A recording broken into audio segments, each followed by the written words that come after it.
யோவான் எழுதின சுவிசேஷம் 15வது அதிகாரம் 15-16 வசனங்கள். இனி நான் உங்களை ஊழியக்காரர் என்று சொல்லுகிறதில்லை. ஊழியக்காரன் தன் எஜமான் செய்கிறதை அறிய மாட்டான்.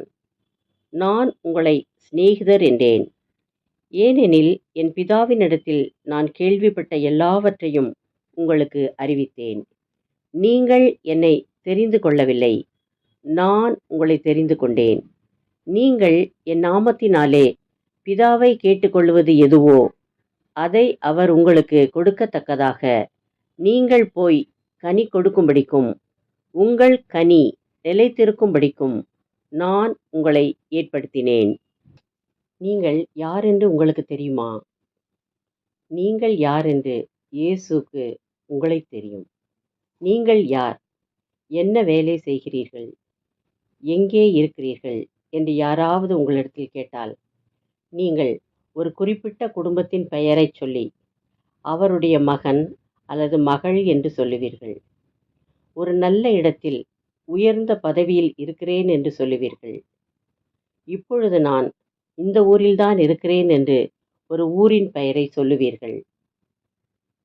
வெளித்தோற்றத்தில் உங்களை பார்க்கிறவர்கள் உங்களை நல்லவர் என்று சொல்லலாம்.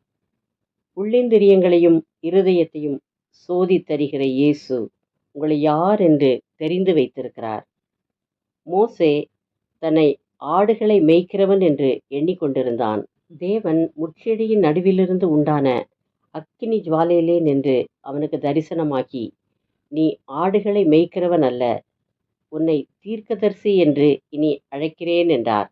12 ஏர்பூட்டி உழுது விவசாயம் செய்து கொண்டிருந்த சாப்பாத்தின் குமாரனாகிய எலிசாவை எலியா தீர்க்கதரிசியை கொண்டு அவனை அபிஷேகம் பண்ணி, தேவன் எலிசாவை தீர்க்கதரிசி என்று அழைத்தார். புதிய ஏற்பாட்டில் இயேசு 12 பேரை தெரிந்து கொண்டு தமக்கு சீஷர்களாக்கினார். மீன் பிடித்து கொண்டிருந்த பேதுருவை அப்போஸ்தலனாக மாற்றினார். இயேசுவை ஏற்றுக்கொள்ளாதவர்களை காணாமல் போன ஆடுகள் என்று அழைத்தார். அவரை ஏற்றுக்கொண்டவர்களுக்கோ இயேசு நல்ல மேய்ப்பனாக மாறினார். இயேசுவை ஏற்றுக்கொண்டவரை அவர் சிநேகிதனே என்று அழைத்தார். உங்களில் எத்தனை பேருக்கு தெரியும் நீங்கள் இயேசுவின் நண்பன் என்று? தன்னுடைய நண்பனுக்காக அவர் சிலுவையிலே அறையப்பட்டு இரத்தம் சிந்தி அவனுக்கு பாவ மன்னிப்பை அளிப்பவர். இயேசு உங்கள் நண்பனாக மாற உங்களுக்கு விருப்பமா?